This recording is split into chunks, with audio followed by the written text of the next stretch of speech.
Cora Halloran dropped her 2 carpet bags on the dirt. The dust rose in a lazy, tired plume, the same color as the sky, the same color as her hopes. Beside her, her son, Leo, stood as still and silent as a fence post, his small hand a bird's nest in hers. He did not look at the collection of weary buildings huddled in the valley below. He looked at nothing. It was his way now. The stagecoach had left them at the crossroads 10 miles back with a pitying look from the driver and a caution about the coming night. The walk had leached the last of the fight from her legs, but not from her spine. That she would not allow. She had fled a burning city, a life reduced to ash and memory. And this, a ranch called the Triple R according to the smudged directions, was the last line on the last page of her ledger. The ranch looked like it felt, tired. The main house, a 2-story clapboard affair, listed slightly to the west, as if leaning away from the prevailing wind.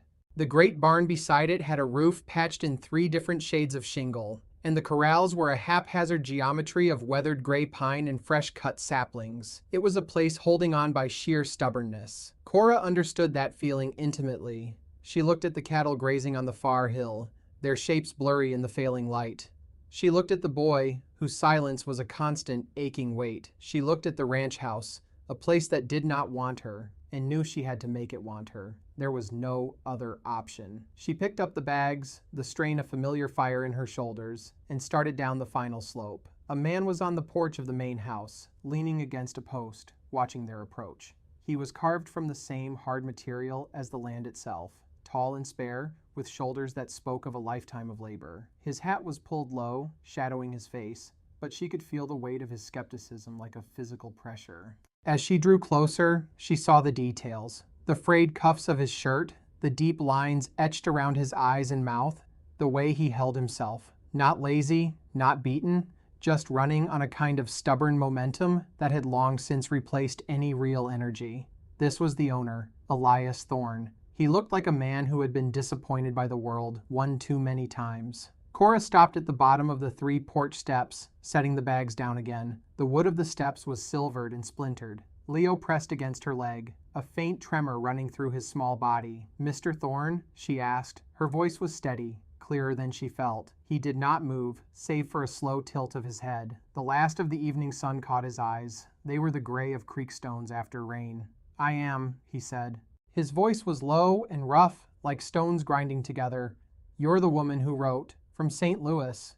"I am," Cora confirmed. "Cora Halloran, and this is my son, Leo."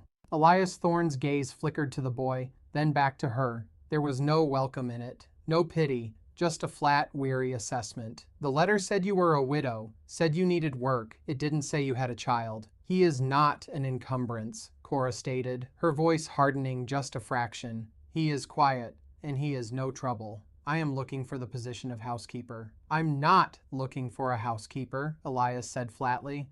"The letter you answered was 6 months old. The man who placed it for me is long gone. The position is filled." Cora's heart, which she had thought was a numb and useless thing, gave a painful lurch. She had spent her last dollars on the train ticket, on the stagecoach, on the stale bread that had been their dinner the night before. This could not be the end of the road. She looked him square in the eye, refusing to let the desperation show. "I see," she said. She did not plead, she did not beg. She squared her shoulders.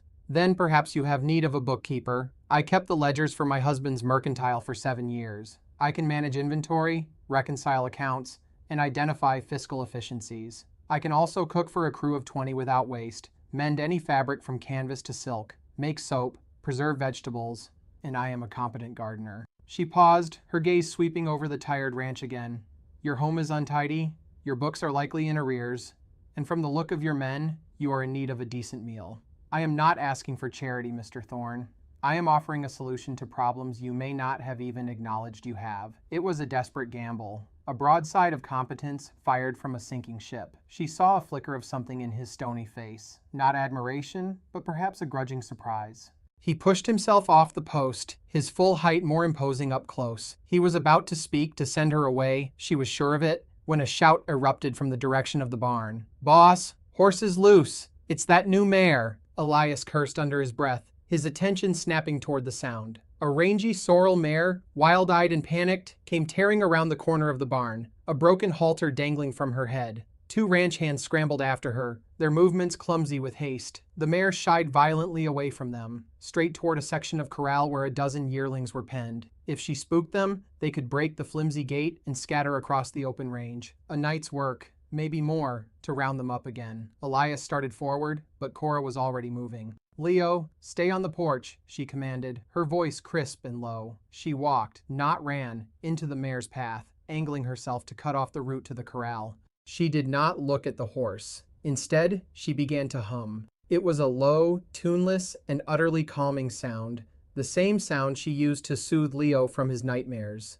The horse, expecting a predator, found something else. Its panicked stride faltered. It tossed its head, ears twitching. "Easy now," Cora said, her voice barely a murmur. She kept her body angled away, non-threatening, her hands loose at her sides. She continued her steady, deliberate walk, slowly closing the distance. The mare watched her, its sides heaving, but its forward momentum was gone. It stood, trembling, snorting clouds of dust. One of the young hands, a boy no older than 17, started to rush forward with a rope. "Hold," Elias commanded, his voice sharp. He was watching Cora, his expression unreadable. Cora was now only a few feet from the animal. She continued to hum, a monotonous, soothing drone. Slowly, she raised one hand, not toward the horse's head, but lower, toward its shoulder. She let the mare see the hand, smell it. The horse flinched, but did not bolt. Cora kept humming, kept her movements fluid and calm. Her fingers brushed against the mare's sweaty coat. The horse shuddered, but stood its ground. Gently, firmly, she took hold of the broken strap of the halter. The tension in the yard seemed to break all at once. The mare let out a long, whooshing sigh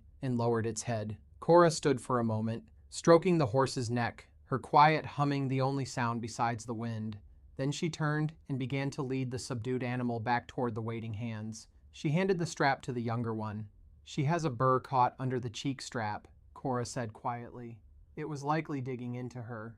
Check your tack more carefully next time." She walked back to the porch without a backward glance. She retrieved Leo's hand, which had crept back into hers. She looked up at Elias Thorne, her face calm, her heart hammering against her ribs. She had shown him what she was. Elias looked from her to the now docile horse, then back. The lines around his mouth seemed to deepen. He was a man who prized competence above all things, and he had just witnessed a masterclass. He was also a man who did not like surprises. Cora Halloran was a surprise. He chewed on the inside of his cheek for a long moment. The sun had finally dipped below the hills, painting the clouds in shades of bruised purple and blood orange. The air grew cooler. "The cook I hired quit 2 weeks ago," he said, the words sounding like they were pulled from him against his will. "Stole 3 blankets and my second-best saddle." Cora waited. She did not react. "The house is a mess," he continued, his gaze sweeping over his own property as if seeing it for the first time, and the books. He trailed off, shaking his head slightly. He looked at her, then at the silent boy beside her. A calculation was happening behind those stone-gray eyes. A weighing of risk and reward. "1 month," he said finally. "You can have the old foreman's room off the kitchen. You cook, you clean, you keep the house. At the end of the month, we'll see. The pay is $20, less my cost for your boy's food." It was not a generous offer. It was a probationary sentence, but it was also a roof. It was a chance. It was everything. "Thank you, Mr. Thorne," Cora said. Her voice was level, betraying none of the overwhelming relief that washed through her. "When do I start?" Elias Thorne gestured with his chin toward the dark, silent house. "Supper was supposed to be an hour ago. You've already started." He turned without another word and walked down the steps, heading for the barn. A man retreating to the world he understood. Cora watched him go, then took a deep breath of the dusty, sage-scented air. She picked up her bags. "Come, Leo," she said softly, and led her son into the shadows of their new provisional home. Clear's throat. The inside of the house was worse than she had imagined. A film of dust covered every surface, thick and undisturbed. The main room was cluttered with discarded gear, old newspapers, and the lingering smell of stale tobacco and unwashed men. But it was the kitchen that truly tested her resolve. A stack of greasy plates sat on the dry sink, attracting a lazy swarm of flies. The stove was cold, its surface coated in layers of spilled food and soot. The pantry was a disaster of half-empty sacks of flour, weevils swimming in the bottom of the bean barrel, and a faint, sour smell she couldn't immediately place. For a moment, standing in the doorway of that derelict kitchen, Cora felt the first real tremor of despair. This was not a home. It was the husk of one. Leo, sensing her hesitation, tightened his grip on her hand. His silence was a question. Could she fix this? Could she make it safe? Her spine straightened. Yes, she could. This was just another kind of fire to fight. Another kind of ruin to rebuild. Work was something she understood. Order was a weapon she knew how to wield. She settled Leo on a stool in the corner, the cleanest place she could find, with a small carved wooden horse she had kept in her pocket. He accepted it without a word, his focus narrowing to the object in his hands. Then, Cora tied her apron on and began. She did not start with the mountain of dirty dishes or the chaotic pantry. She started with the stove. It was the heart of the house, and it was cold and dead. She worked with an economy of motion that was almost beautiful to watch. She scraped the old soot and grease from the stovetop, her movements brisk and efficient. She cleaned out the firebox, laying a new fire with practiced ease. Crumpled newspaper, a lattice of kindling, then larger pieces of split pine. Within minutes, a cheerful, crackling fire was blazing, its warmth beginning to push back against the room's chill.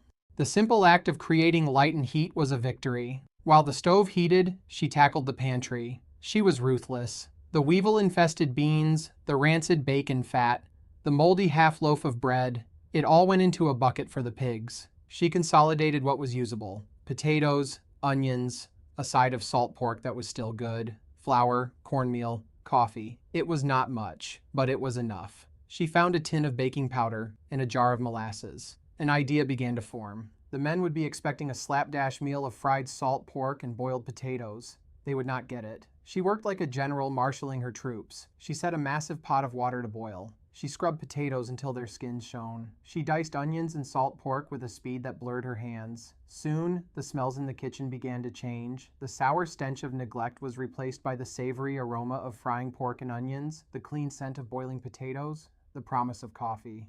But it was the biscuits that were her masterstroke. She worked the dough on a freshly scoured section of the counter, her hands knowing the feel of it instinctively. She added a dollop of molasses, a trick her mother had taught her, for color and a hint of sweetness. She slid the tray into the hot oven, and within 15 minutes, the entire house was filled with the irresistible, soul-soothing smell of baking bread. It was the scent of home. It was an announcement. Something had changed. The ranch hands drifted in from the bunkhouse one by one, drawn by the unfamiliar and wonderful smells.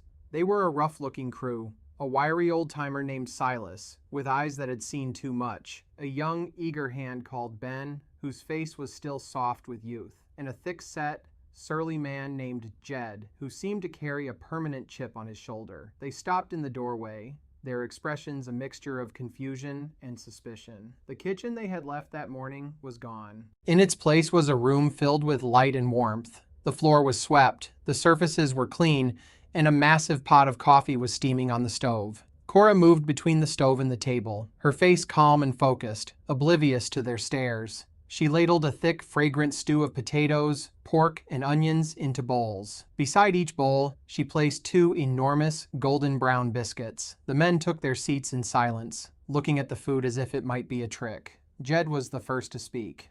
"What's this?" he grumbled, poking a biscuit with his fork. "It's supper," Cora replied, without looking at him. "Eat it before it gets cold." Ben, the young one, took a hesitant bite of a biscuit. His eyes widened. He took another, faster this time, than a spoonful of the stew. A look of pure, unadulterated pleasure spread across his face. Silas, the old-timer, ate slowly and methodically, but after a few bites, he gave a single, almost imperceptible nod. It was the highest praise he was capable of.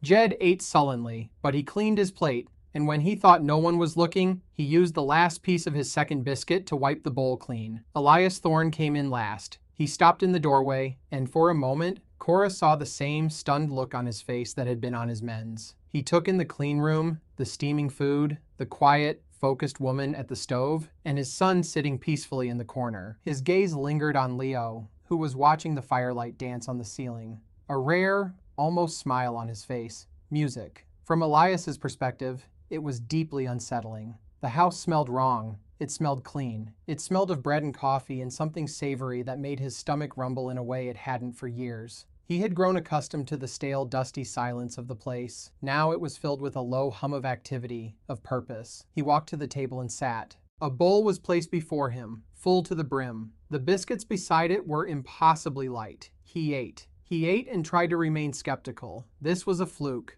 a first-night performance, but the food was undeniably good. It was nourishing. It tasted of care, and that was the most foreign flavor of all. He watched her as he ate. She moved with no wasted motion, clearing away the men's empty plates, pouring more coffee, her face a mask of concentration. She was not trying to impress him. She was simply working. She was competent. And competence, in his experience, was rarer and more valuable than gold. He found himself thinking of the mare. She has a burr caught under the cheek strap. She hadn't just solved the problem, she had understood it. He finished his stew, ate both biscuits, and accepted a cup of coffee. He did not say thank you. The words felt foreign in his mouth.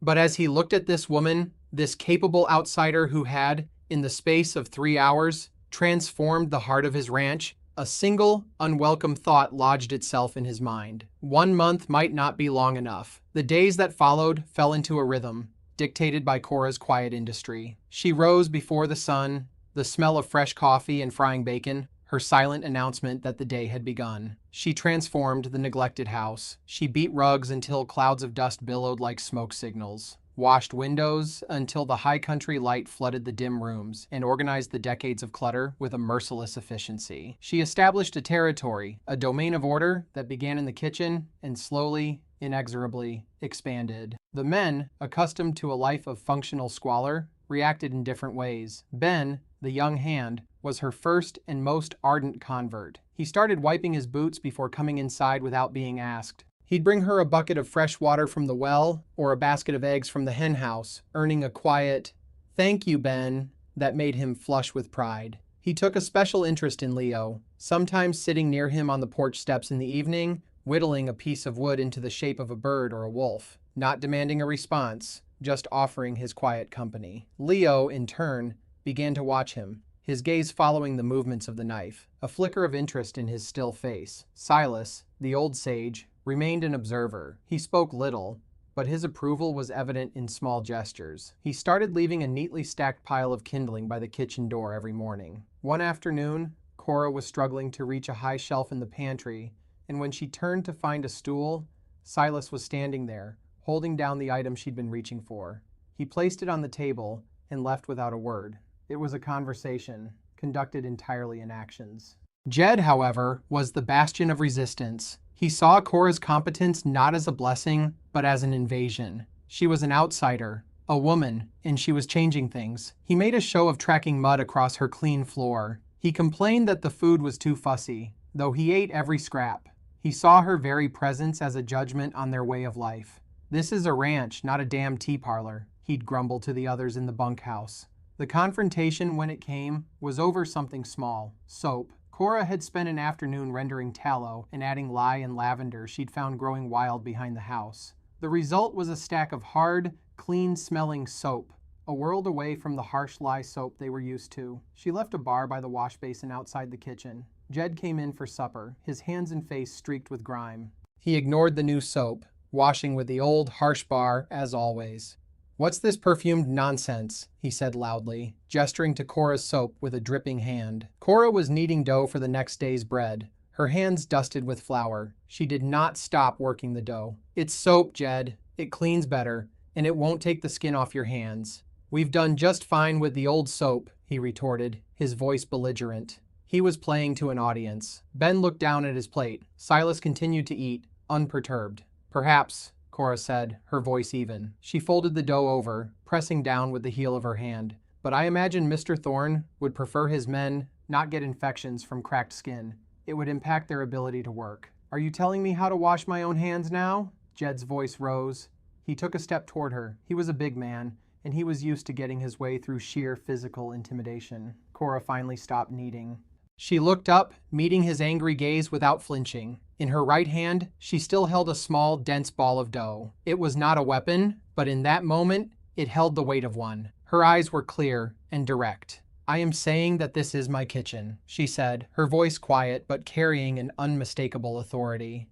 And in my kitchen, we will have decent soap, clean floors, and civil tongues. If you find any of those things objectionable, you are welcome to take your meals in the bunkhouse." The kitchen went silent. Jed, faced with a calm, unassailable wall of certainty, faltered. He had expected her to back down, to be intimidated. He had not expected to be dismissed. He looked around for support, but found none. Ben was still staring at his plate. Silas was watching, his expression neutral, but his stillness was a form of judgment. From the doorway to the small ranch office, Elias Thorne spoke. "Is there a problem here, Jed?" He had been there for the entire exchange, unseen.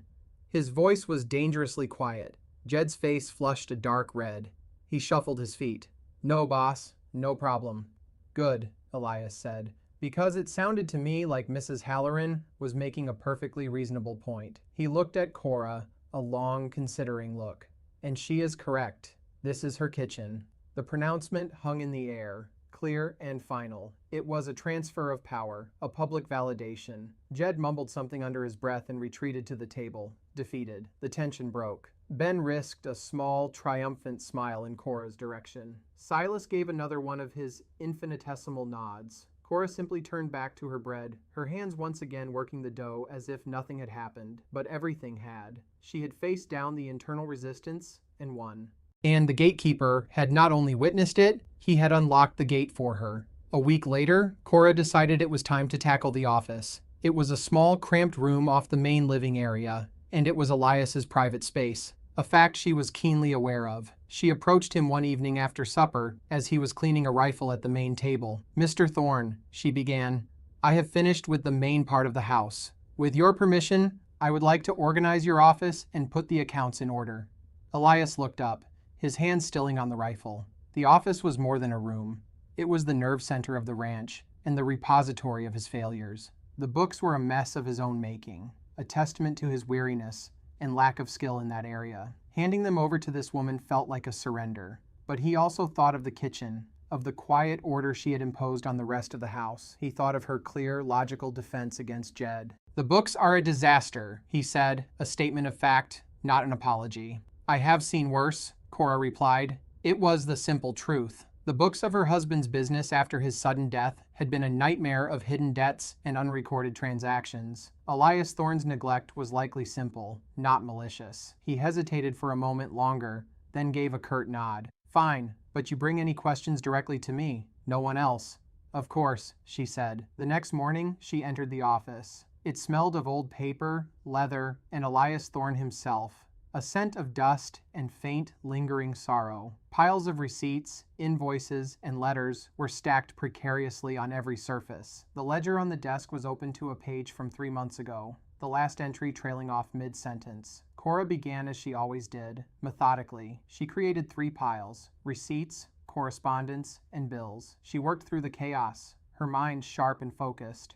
The numbers, which to Elias were a source of frustration, were a language to her. They told a story, and the story she began to uncover was a troubling one. The ranch was barely breaking even. That much was obvious. But as she sorted the invoices from their primary supplier in the town of Junction, a man named Henderson, a pattern began to emerge. The prices for grain, for salt licks, for barbed wire, they were high. Higher than she remembered from her own mercantile days, even accounting for their remote location. She cross-referenced them with older receipts from 2-3 years prior. The prices had been steadily, almost imperceptibly, climbing. A few cents here, $1 there. It was a slow, methodical bleed. She found a stack of old newspapers Silas used for kindling and spent an hour poring over the advertisements for suppliers in other towns, even as far away as Denver. She did the math, factoring in freight costs. The conclusion was inescapable. Henderson was overcharging Elias by at least 20%, perhaps more. For years, he had been draining the lifeblood from the Triple R. That evening, she did not wait for him to finish his meal. She approached the table with a single sheet of paper and the thick ledger. She placed them before him. "Mr. Thorne, we need to talk about Mr. Henderson." Elias looked at the paper. It was a neat, 2-column list. On one side was a breakdown of Henderson's prices for the last 6 months. On the other, a list of prices she had compiled from other suppliers. At the bottom was a single, stark number, the total estimated overcharge for the year. It was a staggering amount, enough to have paid for 2 top-quality bulls, or a new roof for the barn. He stared at the paper, his face hardening into a mask of granite. He picked it up, his knuckles white. He traced the columns with a calloused finger, checking her math. He knew, without having to verify a single figure, that she was right. It explained so much. The constant feeling of running in place, of working harder and harder just to fall further behind. Henderson, he said, the name a curse. I've been trading with him for 10 years, his father before him. It was a betrayal that cut deeper than money. It was a violation of a code he had lived by his entire life. He is taking advantage of your trust, Cora said simply. On the back of the sheet, I have listed 2 other suppliers, one in Silver Creek and one who ships by rail out of Cheyenne. Even with freight, their prices are significantly lower. I've drafted a letter to the Silver Creek outfit, inquiring about setting up an account. She hadn't just identified the problem, she had brought him the solution, wrapped and ready. She had anticipated his next question, his next need. It was a level of foresight that went far beyond the duties of a housekeeper. It was the work of a partner. Elias lowered the paper. He looked at her, truly looked at her, and for the first time, the weariness in his eyes was replaced by something else. A flicker of sharp, focused anger at Henderson, but also a profound, grudging respect for her. He had hired a cook. He had gotten a general. He leaned back in his chair, the wood creaking under his weight. My wife, he said, his voice suddenly quiet. She handled the books. After she passed, I let things slide. Then I hired a foreman, a man I trusted. Turned out he was stealing me blind, selling off yearlings and pocketing the cash. Since then, I haven't trusted anyone with the papers. He looked down at his hands, large and scarred from work, hands made for roping cattle and mending fences, not for wrestling with columns of numbers. I am good with cattle, he said. I am not good with this. It was a confession, a moment of startling vulnerability from a man who wrapped himself in emotional armor. You can't be good at everything, Mr. Thorne, Cora said gently.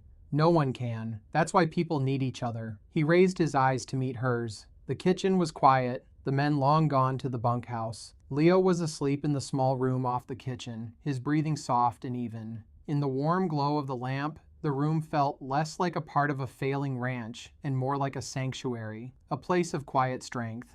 Draft the letter, he said, his voice rough with an emotion she couldn't name. We'll send it with Ben in the morning. He pushed the ledger toward her side of the table. The books are your domain now, Mrs. Halloran. It was more than a delegation of a task. It was an act of trust. A profound and total surrender of his most vulnerable flank. Cora nodded, accepting the weight of it without comment. She had come here seeking a job. She was beginning to find something far more complicated. She had earned his trust. And in doing so, she had tied her fate and Leo's inextricably to the fate of the Triple R. The thought did not frighten her. It felt, strangely, like coming home. The first snow of the season came early that year, a fine, sugary dusting in late October that melted by noon. But the old hands like Silas sniffed the air and looked to the high peaks and nodded grimly. It was a warning.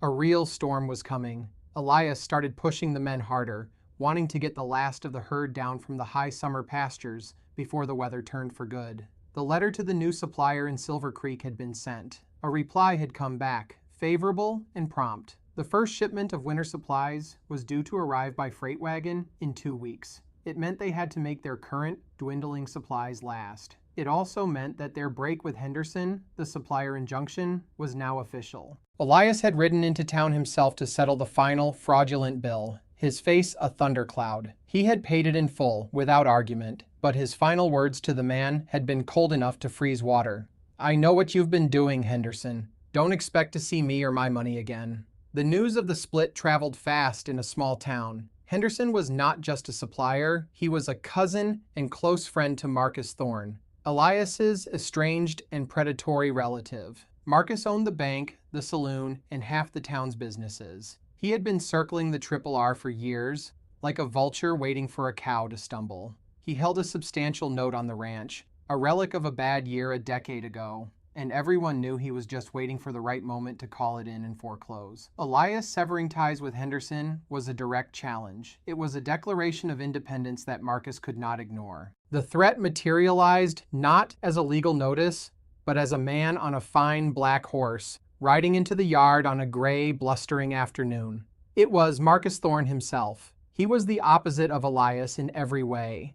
stout where Elias was spare, with a soft, well-fed look and clothes that were too fine for the country. He exuded an aura of smug, unearned authority. Elias met him on the porch. Cora watched from the kitchen window, her hands still in a bowl of soapy water. Jed, Ben, and Silas stopped their work by the corral, a silent, wary audience. Elias, Marcus began, his voice smooth and oily. He did not dismount. Heard you had a falling out with Henderson. Bad for business, cousin. Very bad. My business is my own, Marcus, Elias said, his voice flat. Is it? Marcus smiled, a humorless stretching of his lips. I hold the paper on this place. That makes it my business, too. And frankly, it's not looking good. You're overextended. Your infrastructure is failing. Now you're alienating the only reliable supplier in the county. It looks like you're losing your grip. The ranch is fine, Elias bit out.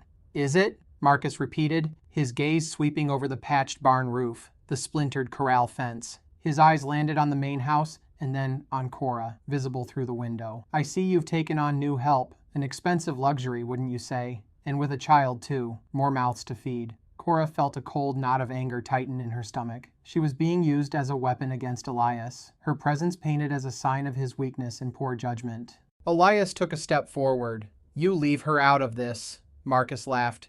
It's all part of the same picture, Elias. A picture of decline. I'm a reasonable man. I'm prepared to make you an offer. Sign the ranch over to me. I'll forgive the note, give you enough to live comfortably somewhere else. It's more than you deserve. But we're family, after all. Get off my land, Marcus, Elias said, his voice a low growl. Marcus's smile vanished. The offer stands until the first heavy snow. After that, I'm calling in the note. And with Henderson's help, I'll make sure no other supplier will extend you credit. You'll be starved out by Christmas. Think about it, Elias. Think about what's best. He wheeled his horse around, kicking up a spray of dirt, and rode away, leaving a heavy silence in his wake. The threat was no longer a shadow. It was a promise. Starved out by Christmas. The words echoed in the cold air.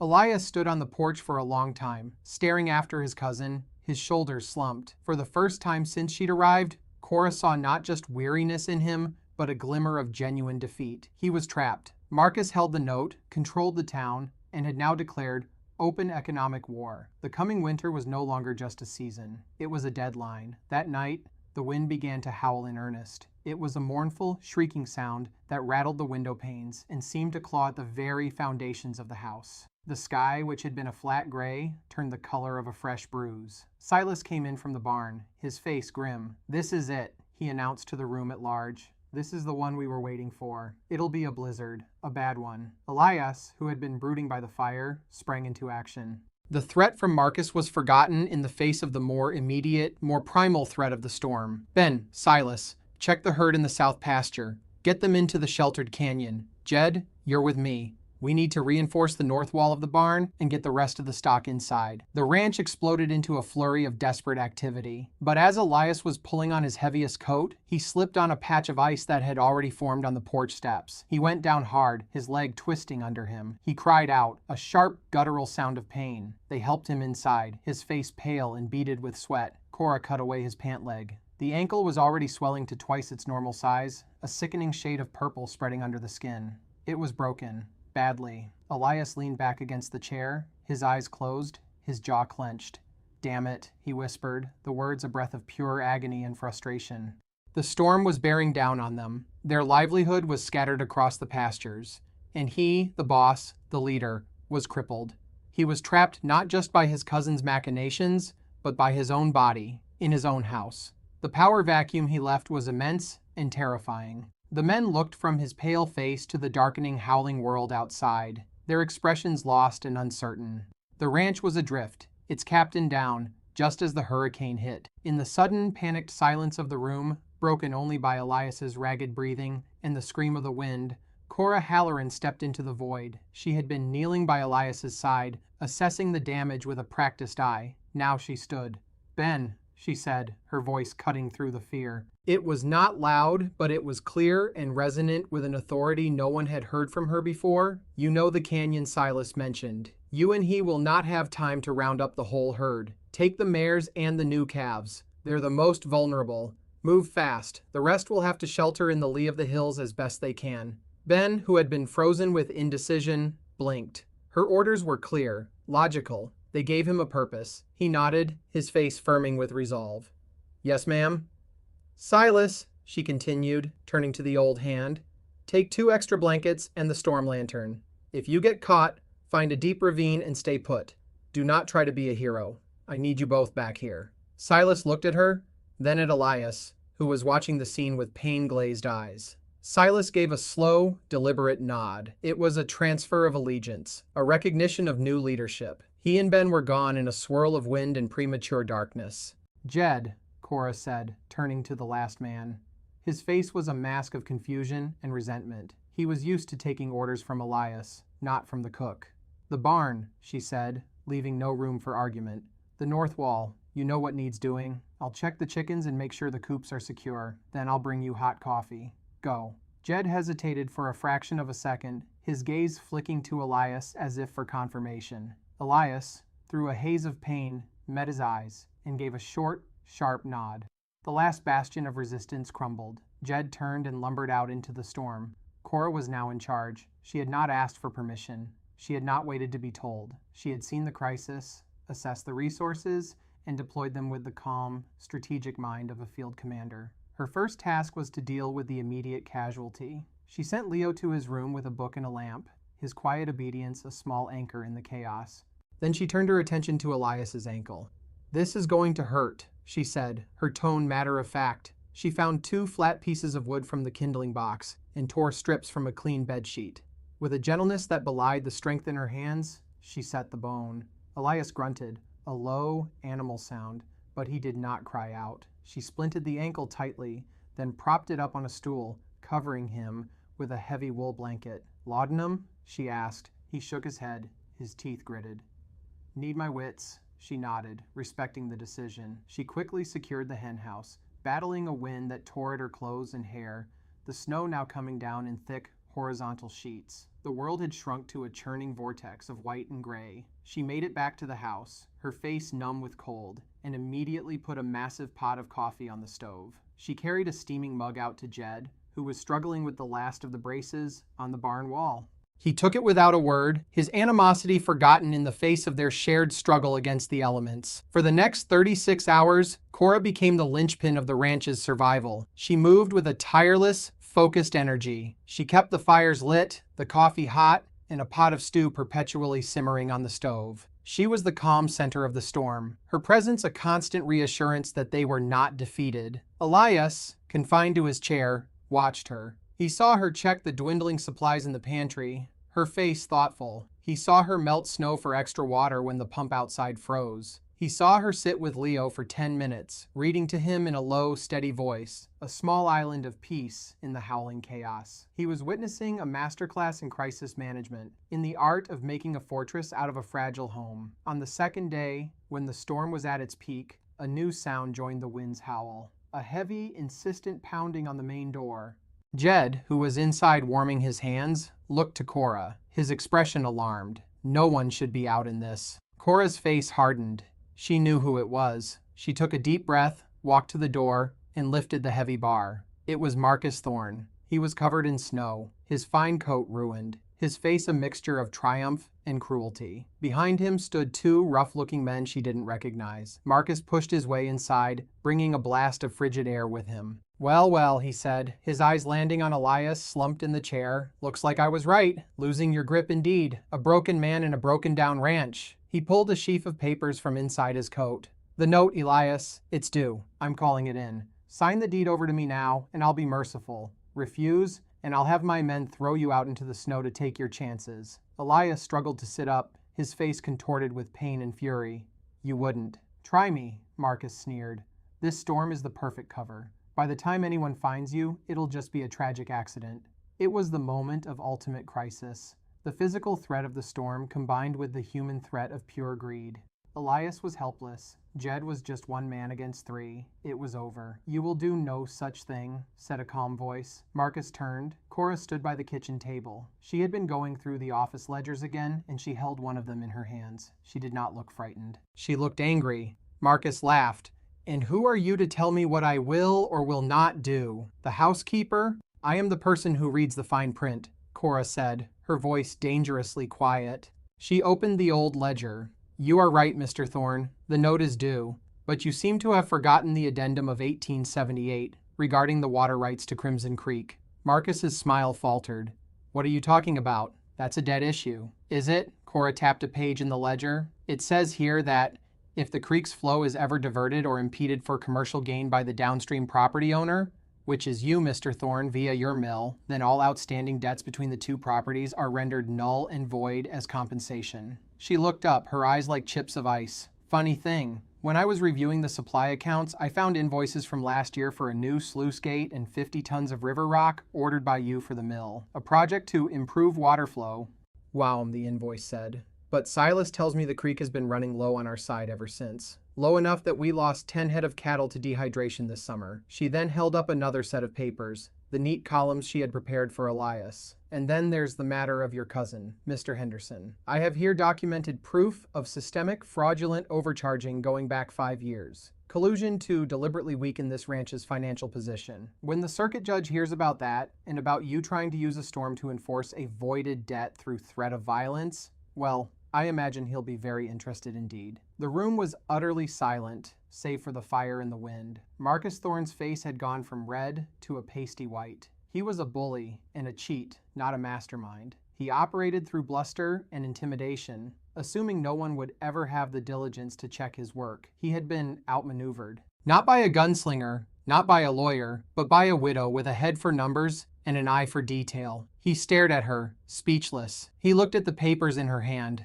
at the cold certainty in her eyes, at Elias, who was now watching him with a look of grim, painful triumph. He looked at Jed, who stood with a fireplace poker held loosely in his hand, no longer looking confused, but ready. Get out, Cora said. Her voice was not a request, it was a command. Marcus Thorne, his bluff called, his power broken, sputtered for a moment. He looked at his two hired men, who now seemed far less menacing, and far more interested in getting back out of the storm. He crumpled. Without another word, he turned and plunged back out into the blizzard, a man defeated by a bookkeeper's pen. Cora calmly barred the door behind him and turned back to the warm, quiet room. The crisis was over. The victory was hers. Music. When the blizzard finally broke 2 days later, it was to a world transformed. The sky was a brilliant, aching blue, and the snow lay in massive, sculptural drifts, glittering under a fierce sun. The air was clean and cold, and utterly still. Ben and Silas returned that afternoon, exhausted but safe, having successfully sheltered their precious cargo of mares and calves in the canyon. The ranch had survived. It had been tested by the worst the world could throw at it, and it had held. In the quiet days of recovery that followed, a new reality settled over the Triple R. The hierarchy had been irrevocably altered. Cora's authority was no longer provisional. It was absolute. The men followed her directions without question, whether it was about rationing the remaining food or organizing the monumental task of digging out. Jed, in a quiet act of capitulation, began leaving his muddy boots on the porch and took to calling her ma'am. Elias, still confined to his chair with his splinted leg propped up, was a silent observer to it all. He watched Cora direct his men with quiet competence, watched her stretch their limited supplies with clever, nourishing meals, watched her comfort his son, whose silence seemed to have less fear in it now, and more peace. He saw that she had not just saved his ranch. She had saved him from his own despair. She had shown him that his fight was not a solitary one. A week after the storm, when the routes to town were finally clear, Elias called her over to the fire. It was evening. The men were in the bunkhouse. Leo was asleep. The house was quiet. The month is up, he said, his voice low. Cora, who had been darning a shirt, looked up. Her expression was calm, unreadable. She waited. That was our agreement, he continued, finding the words difficult. 1 month, a probationary period. He looked at his splinted ankle, at the neatly organized office, at the warm, clean room around them. He shook his head. It seems I was the one on probation. He finally met her eyes. The stone gray was no longer guarded or weary. There was a warmth in them she had never seen before. A deep and profound sincerity. I hired you to be a housekeeper, Mrs. Halloran. I was wrong. What this ranch needed was not a cook or a cleaner. It needed you. He gestured to the ledger that now lived permanently on a corner of the kitchen table. This place is as much yours as it is mine, maybe more so. You defended it. You've earned it. I want to make you a permanent offer. Cora set aside her sewing. Mr. Thorne? Elias, he corrected her gently. My name is Elias. He took a breath. This isn't about wages. This is about a partnership. I'm offering you a full, legal partnership in the Triple R. Your name on the deed, right next to mine. An equal share in the profits and in the losses. An equal say in everything. It was an astounding offer. It was a redefinition of everything. She had arrived here a destitute widow, begging for a chance. He was offering her a kingdom. A broken, struggling kingdom, but a kingdom nonetheless. She looked at him, at this hard, quiet man who had been so broken by betrayal and was now offering a trust so complete it took her breath away. She thought of the life she had lost, the husband and the business turned to ash. She had thought that part of her life was over, that she would only ever be a survivor, living on the margins. Why? She asked, her voice barely a whisper. Because, Elias said, his gaze unwavering, I am good with cattle. You are good with everything else. And because I don't think I can run this place without you anymore, I don't think I want to. It was the closest he could come to a declaration that went beyond business. It was freighted with unspoken meaning, with the promise of a shared future, of building something together out of the ruins. Cora looked toward the closed door of Leo's room. She thought of her son, who had started humming to himself lately, the same tuneless hum she had used on the panicked mare. He was healing here. He was safe. She had come looking for a refuge. She had found a home. She had made a home. She met Elias's gaze, and for the first time, she let him see all the way past her competence, past her resilience, to the hopeful, vulnerable heart beneath. She smiled, a real, genuine smile that lit up her whole face. All right, Elias, she said, it's a partnership.